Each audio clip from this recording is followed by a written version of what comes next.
তাই আমার কাছে মনে হয়েছে আমি যদি সাহিত্য ও সাংস্কৃতিক সম্পাদকের ডাকসুতে নির্বাচন করি, তাদের জন্য কাজ করে আমি আমার ভার্সিটি এবং শিক্ষার্থীদেরকে সেই জিনিসটা ব্যাক দিতে পারবো। তো স্বতন্ত্র প্রার্থীদের তো আসলে সবসময় ওই একটা ফাইন্যান্সিয়াল ড্রব্যাক থাকে, একটা ম্যান পাওয়ারের ড্রব্যাক থাকে, যেটা হয়তো প্যানেলের লোকদের কাছে থাকে। আমার নিজের ডাকসুর জন্য জমানো কিছু টাকা ছিল, যেটা আমি প্ল্যান করেছিলাম যদি ডাকসু হয় আমি খরচ করব, নিজের টিউশন থেকে জমাতাম বা সাইড ইনকাম থেকে জমাতাম, ওখান থেকে আমি কিছু খরচ করেছি। আমার যেটা মনে হয় আসলে আমি ছোটবেলা থেকে আমার একটা ইচ্ছা ছিল ঢাকা বিশ্ববিদ্যালয়ে পড়ার। আমার বড় মামা, তিনি সাবেক জেলা দারা জজ ছিলেন, তিনি এস এম হলের থাকতেন, এস এম হলের দুইবারের ভিপি ছিলেন আমার মামা ডাকসুর। তো তাদের কাছে আমি গল্প শুনতাম, তখন থেকে আমার একটা ইচ্ছা ছিল আমি যদি ঢাকা বিশ্ববিদ্যালয়ে পড়াশোনা করতে পারি এবং আমার ক্যাম্পাস লাইফে যদি আমি ডাকসু পাই, তাহলে আমি অবশ্যই সেই ডাকসুতে নির্বাচন করব।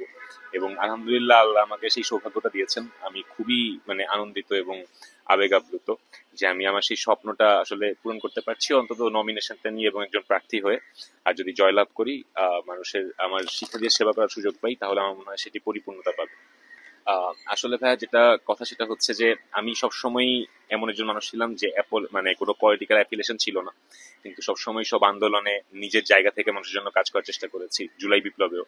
তো জুলাই বিপ্লবে আমার সামনে দিয়ে আমার মানে সহযোদ্ধার পাশে গুলি লেগেছে, কিন্তু আল্লাহ যে কোনো কারণে আমাকে বাঁচিয়ে রেখেছে, আমি কোনোভাবেই ওই সিরিয়াসলি ইনজুর্ড হইনি।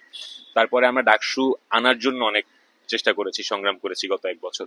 তো যখন ডাকসুটা আসে, আমার মনে হয় আমি আমার একাডেমিক লাইফ থেকে বেশি সময় আমার আসলে কালচারাল লাইফে দিয়েছি ভার্সিটিতে। ভার্সিটির সংস্কৃতি কর্মী হিসেবে নিজেকে তুলে ধরেছি। আমার ভার্সিটি আমাকে কালচারালি অনেক এনরিচ করেছে। আমার কাছে মনে হয়েছে যখন ডাকসু আসছে যে আমার আসলে ভার্সিটিকে, তারপরে ভার্সিটি স্টুডেন্টদেরকে আমার নিজের থেকে একটা সেই রিটার্নটা দেওয়ার ব্যাপার ছিল, যে তারা আমার জন্য যেটা করেছে সেটা যে আমি রিটার্ন দিতে পারি। তাই আমার কাছে মনে হয়েছে আমি যদি সাহিত্য ও সাংস্কৃতিক সম্পাদকের ডাকসুতে নির্বাচন করি, তাদের জন্য কাজ করে আমি আমার ভার্সিটি এবং শিক্ষার্থীদেরকে সেই জিনিসটা ব্যাক দিতে পারবো। কারণ হচ্ছে যেটা বললাম যে আমি আসলে বিশ্ববিদ্যালয়ে আসার পরে মঞ্চ নাটক, কবিতা আবৃত্তি, বিতর্ক প্রতিযোগিতা, উপস্থিত বক্তৃতা, উপস্থাপনা, এই সব কিছুর সঙ্গে যুক্ত ছিলাম। আমি ঢাকা বিশ্ববিদ্যালয় কালচারাল সোসাইটি, ঢাকা বিশ্ববিদ্যালয়ের মান অ্যাসোসিয়েশন, তাদের সাথেও কাজ করেছি, আমার খুব ক্লোজ। আমি বিশ্ববিদ্যালয়ের বসন্ত উৎসব, আশার পার্বণ, এমন অনেকগুলো সাংস্কৃতিক উৎসব নামিয়েছি।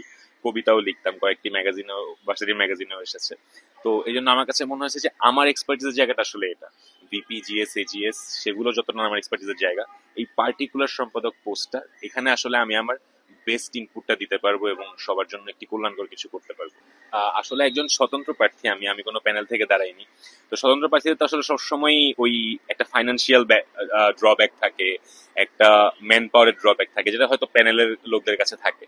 আমার ম্যান পাওয়ার আসলে আমার বন্ধুরাই, আমার বন্ধুরা, আমার জুনিয়ররা, আমার সিনিয়ররা যারা পরিচিত আমাকে চিনে ভার্সিটিতে, তারাই আমার জন্য তাদের বন্ধুদের সাথে কথা বলছে, তারাই আমার জিনিসপত্র নিয়ে দৌড়াচ্ছে। আর যদি ফাইন্যান্সিয়াল ব্যাকিং এর কথা বলেন, কিছু খরচ তো আছেই।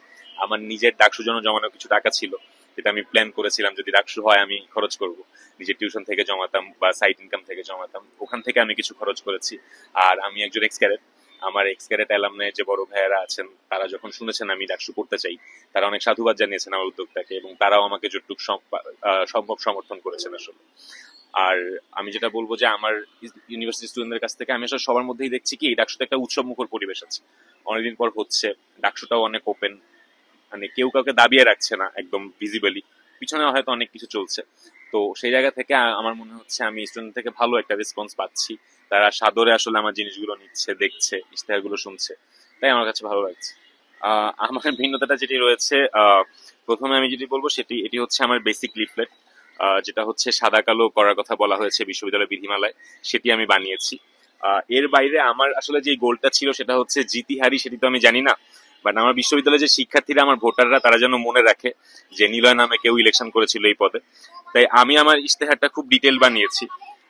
সবাই হয়তো ইশতেহারের মেইন পয়েন্ট গুলো দিয়েছে তাদের লিফলেট বা সবকিছুতে, কিন্তু আমি চাই আমার ভোটাররা জানুক যে আমি আসলে তাদের জন্য কি করতে চাই, এবং তাদের ভোটটা ওয়েস্ট না যাক, তারা জেনে ভোট দিক। তাই আমি আমার পুরো ইশতেহারটাই একটি ছোট পুস্তিকার আকারে করেছি। আর এর বাদে আমি চেয়েছি তারা যাতে আমার ছোট দুটো জিনিস মনে রাখে। আমি একটা ছোট স্ট্যাম্প কার্ডের মতো ঢাকা বিশ্ববিদ্যালয়ের রাজু ভাস্কর্য নিয়ে একটা স্ট্যাম্প কার্ডের মতো বানিয়েছি।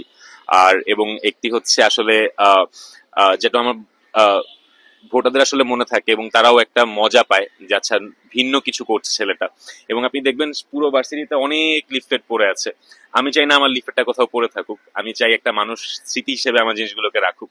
তাই আসলে আমার এই কার্ডটা বানানো, কার্ডের আদলে আপনি দেখতে পাচ্ছেন এইস আছে, ওখানে হচ্ছে আমার প্রচারণাটা করা, আমার ব্যালট নাম্বারটা দেয়া। ঠিক তেমনি এই স্ট্যাম্পটা বানানো, এই স্ট্যাম্পেও ছোট করে আমার ব্যালট নাম্বারটা দেয়া আছে। তাই আমি চাই যে আমার আমি এটা নিয়ে ভালো একটা সাড়াও পাচ্ছি, সবাই আমাকে সাধুবাদ জানাচ্ছে। আমি চাই যে আমার এই সিনিয়র জুনিয়র বন্ধুরা যারাই আমার ভোটার, তারা যেন আমার জিনিসটা মনে রাখে, তাদের কাছে একটি সুবেনির হিসেবে রাখতে পারে। তাই আসলে এই পুরো এফোর্টটা দেয়া এবং এরকম ব্যতিক্রম একটা কিছু করা।